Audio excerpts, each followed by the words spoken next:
창세기 37장. 야곱은 자기 아버지가 살았던 가나안 땅에서 살았습니다. 다음은 야곱의 가족 이야기입니다. 17살이 된 젊은 요셉은 그의 형제들과 함께 양떼를 치고 있었습니다. 요셉의 형들은 그의 아버지의 첩인 빌하와 실바의 아들들이었습니다. 요셉은 형들의 잘못을 아버지에게 가서 그대로 일러 바치곤 하였습니다. 요셉은 야곱이라고도 부르는 아버지 이스라엘이 늙어서 낳은 아들이었으므로 이스라엘은 다른 어느 아들보다도 요셉을 더 사랑했습니다. 이스라엘은 요셉에게 소매가 긴 좋은 옷을 만들어 주었습니다. 요셉의 형들은 아버지가 자기들보다 요셉을 더 사랑하는 것을 알고 동생 요셉을 미워하여 요셉에게 인사말도 건네지 않았습니다. 어느 날 요셉이 꿈을 꾸었습니다. 요셉이 그 꿈 이야기를 형들에게 들려주자 형들은 요셉을 더 미워했습니다. 요셉이 말했습니다. 내가 꾼 꿈 이야기를 들어보세요. 우리가 들에서 곡식단을 묶고 있는데 내 곡식단이 일어서니까 형들의 곡식단이 내 곡식단 곁으로 몰려들더니 내 곡식단 앞에 절을 했어요. 요셉의 형들이 말했습니다. 내가 우리의 왕이라도 될 줄 아느냐? 내가 정말로 우리를 다스리게 될 줄 아느냐? 요셉의 형들은 요셉이 말한 꿈 이야기 때문에 그전보다도 더 요셉을 미워했습니다. 그 후에 요셉이 또 꿈을 꾸었습니다. 요셉은 그 꿈 이야기를 또 형들에게 들려주었습니다. 들어보세요. 내가 또 꿈을 꾸었어요. 꿈에서 보니까 해와 달과 별 11개가 나에게 절을 했어요. 요셉은 그 꿈 이야기를 자기 아버지에게도 했습니다. 그러다 요셉의 아버지는 요셉을 꾸짖었습니다. 그게 도대체 무슨 꿈이냐? 너는 정말로 너의 어머니와 너의 형들과 내가 너에게 절을 할 것이라고 믿느냐?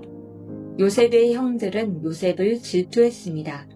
그러나 요셉의 아버지는 그 모든 것을 마음속에 새겨두고 있었습니다. 어느 날 요셉의 형들이 아버지의 양떼를 치려고 세겜으로 갔습니다. 이스라엘이 요셉에게 말했습니다. 내 형들이 세겜에서 양떼를 치고 있지 않느냐? 내가 너를 그들에게 보내려 한다. 요셉은 예, 다녀오겠습니다 하고 대답했습니다.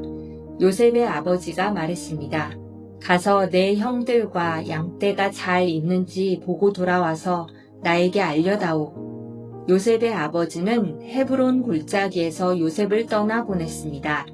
요셉이 세겜에 이르렀습니다. 어떤 사람이 요셉이 들에서 헤매고 있는 것을 보고 물었습니다.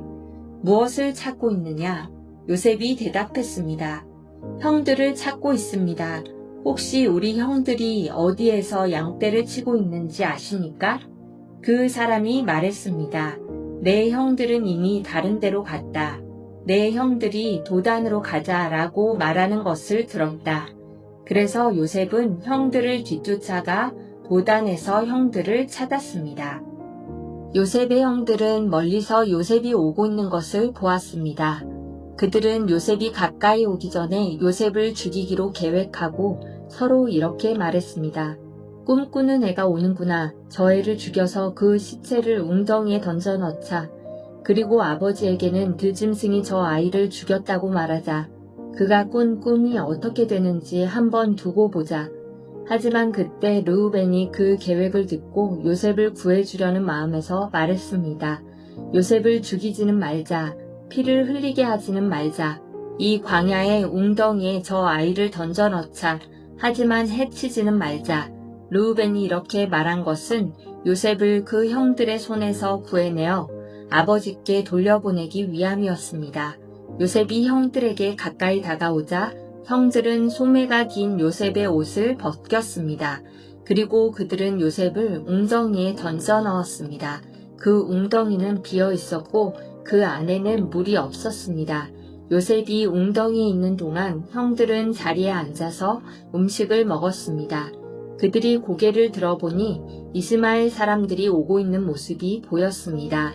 그 이스마엘 사람들은 낙타에 향료와 유향과 모략을 싣고 길르앗에서 이집트로 여행하던 중이었습니다. 그 모습을 보고 유다가 형제들에게 말했습니다. 우리가 동생을 죽인 다음 그 사실을 숨긴다고 해서 우리에게 무슨 좋은 일이 있겠나. 차라리 요셉을 저 이스마엘 사람들에게 팔아버리자. 그러면 동생을 죽이는 죄도 짓지 않게 된다. 그래도 저 애는 우리 동생이고 우리와 피와 살을 나눈 형제가 아니냐. 그러자 다른 형들도 모두 유다의 말에 찬성했습니다.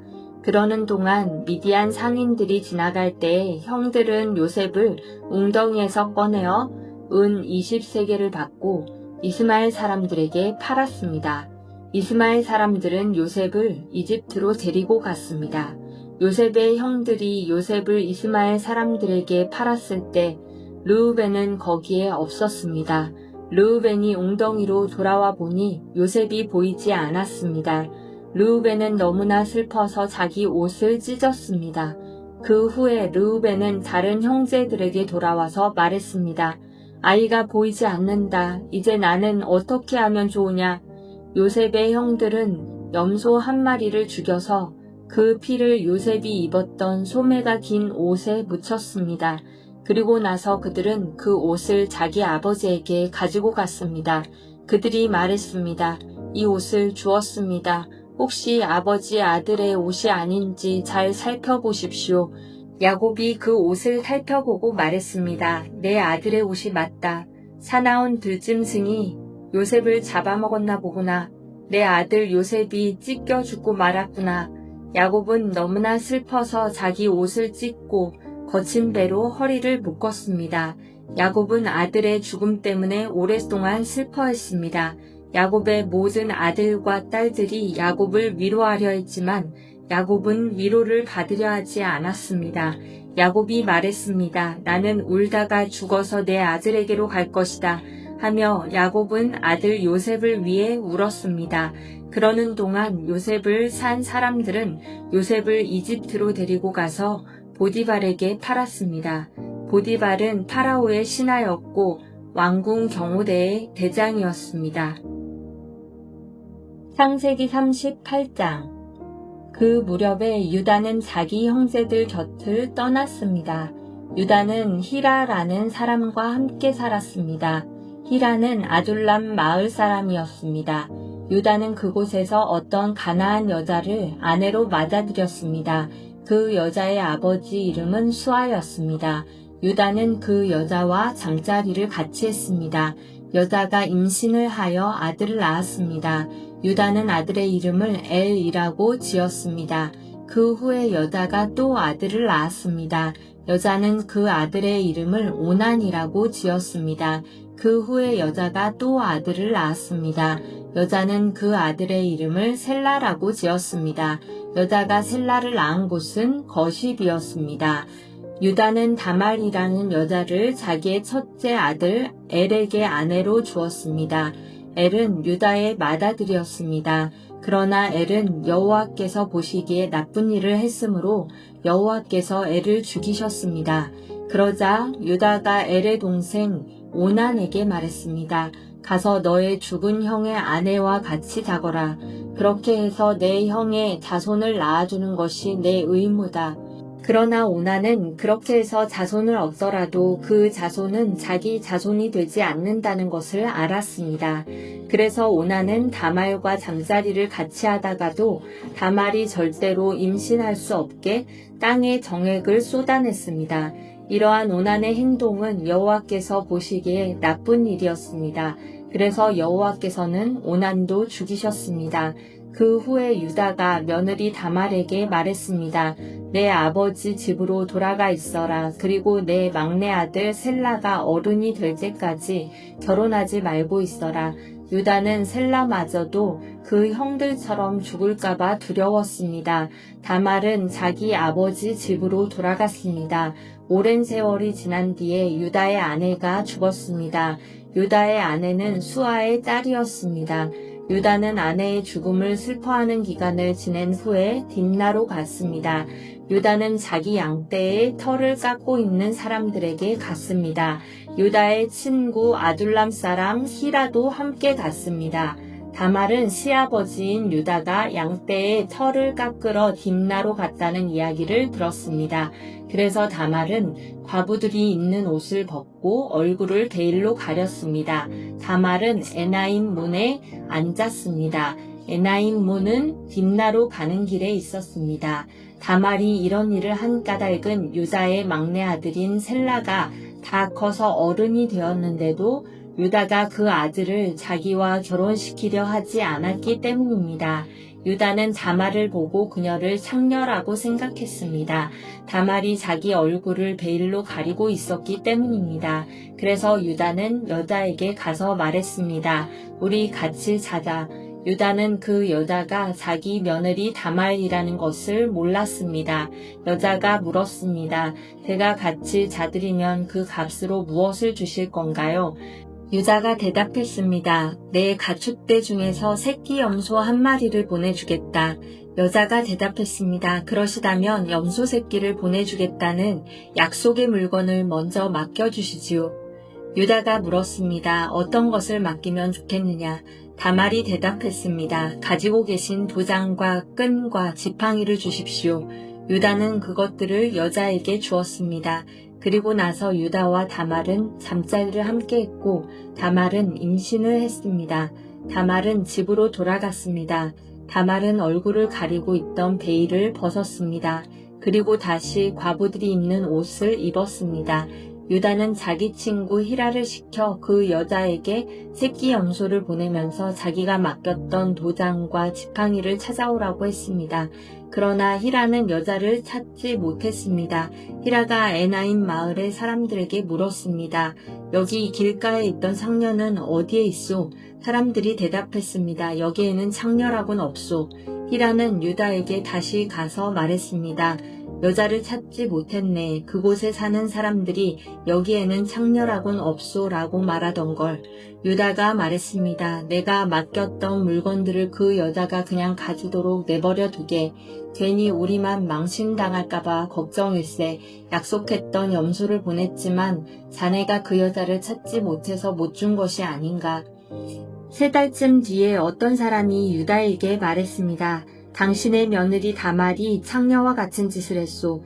지금 그 여자는 임신 중이오. 그러자 유다가 말했습니다.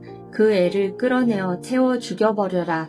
사람들이 다말을 끌어내자 하자 다말은 자기 시아버지께 어떤 이야기를 전하도록 했습니다. 다말이 말했습니다. 이 물건의 주인이 나를 임신시켰습니다. 이 도장과 끈과 지팡이를 잘 살펴보십시오. 이것이 누구의 것입니까? 유다가 그것들을 알아보았습니다. 유다가 말했습니다. 그 애가 나보다 옳다. 내가 내 아들 셀라를 주기로 약속하고도 약속을 지키지 않으니 그 애가 이런 일을 한 것이다. 유다는 그 뒤로 2번 다시 다말과 같이 자지 않았습니다. 다말이 아기를 낳을 때가 되었고 배 안에는 쌍둥이가 들어있었습니다. 다말이 아기를 낳는데 한 아기가 손을 내밀었습니다. 산파가 그 아기의 손에 붉은 줄을 메어주면서 이 아기가 먼저 나온 아기다 하고 말했습니다. 그런데 그 아기가 손을 거두어 드렸습니다. 그리고 다른 아기가 먼저 태어났습니다. 산파가 말했습니다. 어쩌면 내가 먼저 터뜨리고 나왔구나. 그래서 그 아기의 이름은 베레스가 되었습니다. 그 다음에 붉은 줄을 손에 맨 아기가 태어났습니다. 그 아기의 이름은 세라가 되었습니다. 창세기 39장. 요셉이 이집트로 끌려갔습니다. 보디발이라는 이집트 사람이 있었는데 그 사람은 파라오의 신하였습니다. 그 사람은 왕궁 경호대의 대장이기도 했습니다. 보디발이 요셉을 끌고 온 이스마엘 사람들에게서 요셉을 샀습니다. 여호와께서 요셉과 함께 하심으로 요셉이 성공하게 되었습니다. 요셉은 자기 주인인 이집트 사람 보디발의 집에서 살았습니다. 보디발은 여호와께서 요셉과 함께 계시다는 것을 알았습니다. 보디발은 여호와께서 요셉이 하는 일마다 성공하게 해주신다는 것을 알았습니다. 그래서 보디발은 요셉을 매우 좋아했습니다. 보디발은 요셉을 마음 놓고 믿을 수 있는 부하로 삼았습니다. 그는 요셉에게 집안일과 자기가 가진 모든 것을 맡겼습니다. 그래서 요셉은 집안일과 보디발이 가진 모든 것을 맡게 되었습니다. 그러자 여호와께서는 요셉으로 인해 보디발의 집에 있는 모든 사람들에게 복을 주셨습니다. 그리고 여호와께서는 보디발이 가진 모든 것, 집에 있는 것이나 들에 있는 모든 것에 복을 주셨습니다. 그리하여 보디발은 자기가 가진 모든 것을 요셉에게 맡겼습니다. 보디발은 자기가 먹는 음식 말고는 요셉이 하는 일에 참견하지 않았습니다. 요셉은 멋지고 잘생긴 사람이었습니다. 시간이 흐르자 주인의 아내가 요셉에게 점점 눈길을 주기 시작했습니다. 어느 날 주인의 아내가 요셉에게 말했습니다. 나와 같이 자자. 그러나 요셉은 거절했습니다. 요셉이 주인의 아내에게 말했습니다. 제 주인께서는 이 집의 모든 일을 저에게 맡기셨습니다. 주인의 집에는 저보다 높은 사람이 없습니다. 주인께서는 마님만 빼놓고 모든 것을 저에게 맡기셨습니다. 마님께서는 주인의 아내이기 때문입니다. 그런데 제가 어떻게 그런 나쁜 일을 할 수가 있겠습니까? 그것은 하나님께 죄를 짓는 일입니다. 주인의 아내는 요셉에게 매일 말을 건넸지만 요셉은 주인의 아내와 같이 자는 것은 말할 것도 없고 함께 있으려 하지도 않았습니다. 어느 날 요셉은 보통 때처럼 집으로 들어가서 일을 했습니다. 그러나 그 시간에 집에는 요셉밖에 없었습니다. 주인의 아내가 요셉의 옷자락을 붙잡고 말했습니다. 와서 나와 같이 자자. 그러나 요셉은 붙잡힌 옷을 남겨둔 채 집 밖으로 뛰쳐나갔습니다. 주인의 아내는 요셉이 옷을 남겨놓은 채 밖으로 뛰쳐나간 것을 보고 집에 있던 종들을 불러서 말했습니다. 내 남편이 우리를 창피스럽게 만들려고 저 히브리 노예를 데리고 왔나 보다. 저놈이 들어와서 나를 강간하려 했다. 내가 소리를 지르니까 저놈이 놀라서 도망쳤다. 저놈이 도망치다가 떨어뜨린 옷이 여기에 있다. 주인의 아내는 남편이 돌아올 때까지 요셉의 옷을 가지고 있었습니다. 그리고 남편에게 똑같은 이야기를 했습니다. 당신이 데리고 온 저 히브리 노예가 나를 강간하려 했어요. 그놈이 가까이 오길래 내가 소리를 질렀더니 이 옷을 버려두고 도망쳤어요. 요셉의 주인은 자기 아내가 요셉에 대해 하는 말을 듣고 매우 화가 났습니다. 그래서 보디발은 요셉을 붙잡아 감옥에 넣었습니다. 그 감옥은 왕의 죄수들을 얻는 곳이었습니다. 요셉은 감옥에서 살게 되었습니다. 하지만 여호와께서는 요셉과 함께 계셨으며 요셉에게 한결같은 사랑을 베푸셨습니다. 그래서 요셉을 간수장의 마음에 들게 하셨습니다. 간수장은 요셉에게 감옥에 있는 모든 죄수를 맡겼습니다. 요셉은 감옥에서 이루어지는 모든 일을 맡았습니다. 간수장은 요셉이 하는 일에 조금도 간섭하지 않았습니다. 그것은 여호와께서 요셉과 함께 계셨기 때문이었습니다. 여호와께서는 요셉이 무슨 일을 하든 성공하게 만드셨습니다.